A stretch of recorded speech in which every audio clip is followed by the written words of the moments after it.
श्री सीतारामचंद्राभ्याम नमः।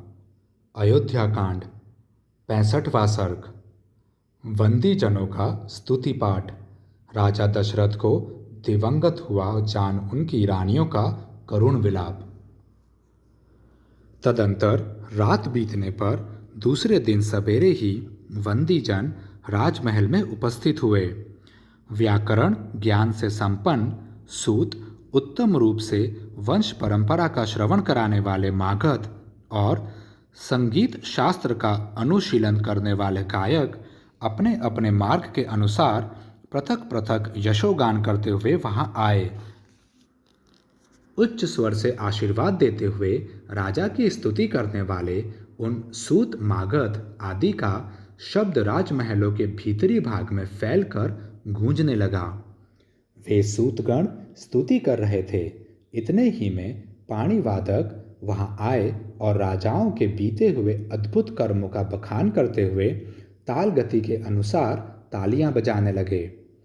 उस शब्द से वृक्षों की शाखाओं पर बैठे हुए तथा राजकुल में ही विचरने वाले पिंजरे में बंद शुक आदि पक्षी जागकर चहचहाने लगे। शुक आदि पक्षियों तथा ब्राह्मणों के मुख से निकले हुए पवित्र शब्द, वीणाओं के मधुर नाद तथा गाथाओं के आशीर्वाद युक्त गान से वह सारा भवन गूंज उठा। तदंतर सदाचारी तथा परिचर्या कुशल सेवक, जिनमें स्त्रियों और खोजों की संख्या अधिक थी, पहले की भांति उस दिन भी राजभवन में उपस्थित हुए। स्नान विधि के ज्ञाता भृत्यजन विधि पूर्वक सोने के घड़ों में चंदन मिश्रित जल लेकर ठीक समय पर आए। पवित्र आचार विचार वाली स्त्रियां, जिनमें कुमारी कन्याओं की संख्या अधिक थी, मंगल के लिए स्पर्श करने योग्य गौ आदि, पीने योग्य गंगाजल आदि तथा अन्य उपकरण, दर्पण, आभूषण और वस्त्र आदि ले आईं। प्रातःकाल राजाओं के मंगल के लिए जो जो वस्तुएं लाई जाती हैं, उनका नाम आभिहारिक है। वहाँ लाई गई सारी आभिहारिक सामग्री समस्त शुभ लक्षणों से संपन्न, विधि के अनुरूप, आदर और प्रशंसा के योग्य, उत्तम गुण से युक्त तथा शोभायमान थी।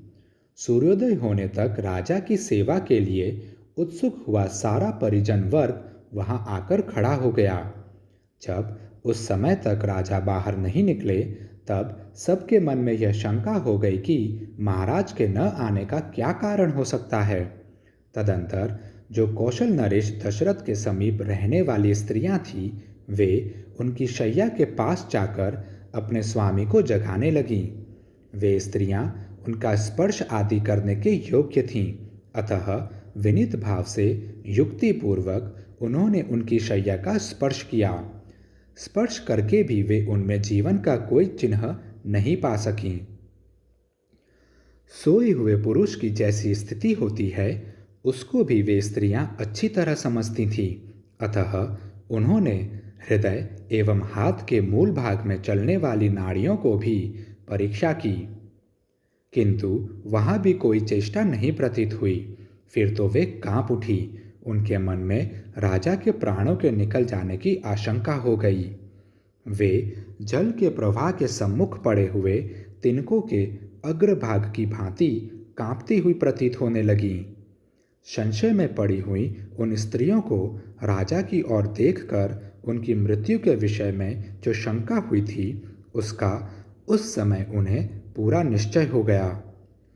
पुत्र शोक से आक्रांत हुई कौशल्या और सुमित्रा उस समय मरी हुई के समान सो गई थी और उस समय तक उनकी नींद नहीं खुल पाई थी।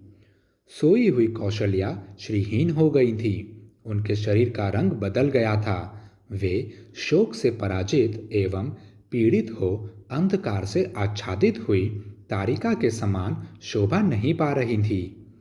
राजा के पास कौशल्या थी और कौशल्या के समीप देवी सुमित्रा थी। दोनों ही निद्रा मग्न हो जाने के कारण शोभाहीन प्रतीत होती थी। उन दोनों के मुख पर शोक के आंसू फैले हुए थे। उस समय उन दोनों देवियों को निद्रा मग्न देख अंतःपुर की अन्य स्त्रियों ने यही समझा कि सोते अवस्था में ही महाराज के प्राण निकल गए हैं। फिर तो जैसे जंगल में यूथपति गजराज के अपने वास स्थान से अन्यत्र चले जाने पर हथनियां करुण चित्कार करने लगती हैं, उसी प्रकार वे अंतःपुर की सुंदर रानियां अत्यंत दुखी हो उच्च स्वर से आर्तनाद करने लगीं। उनके रोने की आवाज से कौशल्या और सुमित्रा की भी नींद टूट गई और वे दोनों सहसा जाग उठीं। कौशल्या और सुमित्रा ने राजा को देखा, उनके शरीर का स्पर्श किया और हाँ नाथ की पुकार मचाती हुई वे दोनों रानियां पृथ्वी पर गिर पड़ीं। कौशल राजकुमारी कौशल्या धरती पर लौटने और छटपटाने लगीं। उनका धूलि धूसरित शरीर शोभाहीन दिखाई देने लगा, मानो आकाश से टूटकर घिरी हुई कोई तारा धूल में लौट रही हो। राजा दशरथ के शरीर की उष्णता शांत हो गई थी। इस प्रकार उनका जीवन शांत हो जाने पर भूमि पर अचेत पड़ी हुई कौशल्या को अंतःपुर की उन सारी स्त्रियों ने मरी हुई नागिन के समान देखा। तदंतर पीछे आई हुई महाराज की कैकेयी आदि सारी रानियां शोक से संतप्त होकर रोने लगीं और अचेत होकर गिर पड़ीं। उन क्रंदन करती हुई रानियों ने वहां पहले से होने वाले प्रबल आर्तनाद को और भी बढ़ा दिया। उस बढ़े हुए आर्तनाद से वह सारा राजमहल पुनः बड़े जोर से गूंज उठा। काल धर्म को प्राप्त हुए राजा दशरथ का वह भवन डरे, घबराए और अत्यंत उत्सुक हुए मनुष्यों से भर गया। सब और रोने चिल्लाने का भयंकर शब्द होने लगा।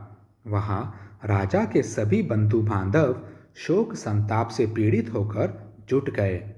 वह सारा भवन तत्काल आनंद शून्य हो दीन दुखी एवं व्याकुल दिखाई देने लगा। उन यशस्वी भूपाल शिरोमणि को दिवंगत हुआ जान उनकी सारी पत्नियां उन्हें चारों ओर से घेर कर अत्यंत दुखी हो जोर जोर से रोने लगीं और उनकी दोनों बाहें पकड़कर अनाथ की भांति करुण विलाप करने लगीं। इस प्रकार श्री वाल्मीकि निर्मित आर्ष रामायण आदि काव्य के अयोध्या कांड में 65वां सर्ग पूरा हुआ। जय श्री राम।